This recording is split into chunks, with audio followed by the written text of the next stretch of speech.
Tekanan darah yang kerap tinggi bukan sekadar menyebabkan sakit kepala atau belakang leher terasa tegang.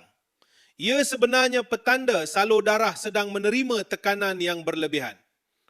Ramai yang menganggap simptom ini hanya berpunca daripada keletihan, sedangkan jika dibiarkan berpanjangan, ia boleh meningkatkan risiko strok, penyakit jantung dan masalah buah pinggang. Kebanyakan orang hanya cuba mengurangkan simptom. Ada yang berehat, ada yang bergantung kepada ubat tahan sakit atau pelbagai petua tradisional. Namun usaha itu selalunya hanya memberi kelegaan sementara kerana tekanan darah masih belum dikawal dengan baik. Sebagai satu ikhtiar, jus Ratu Pari diformulasikan menggunakan ekstrak bunga maharani bersama campuran herba terpilih.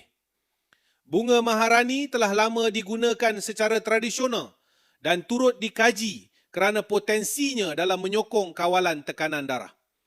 Ia juga bertindak sebagai diuretik semula jadi yang membantu menyingkirkan garam berlebihan dalam badan. Hasilnya, ramai pengamal berkongsi perubahan positif selepas mengamalkannya secara konsisten. Kepala semakin kurang berdenyut, badan terasa lebih bertenaga dan bacaan tekanan darah menunjukkan perubahan yang lebih baik semasa pemeriksaan berkala. Kalau korang sedang mencari ikhtiar terbaik untuk bantu kawal darah tinggi dan 3 serangkai, jangan tunggu sehingga simptom menjadi semakin serius. Klik beg kuning atau pautan di bawah untuk mengetahui lebih lanjut tentang jus Ratu Pari.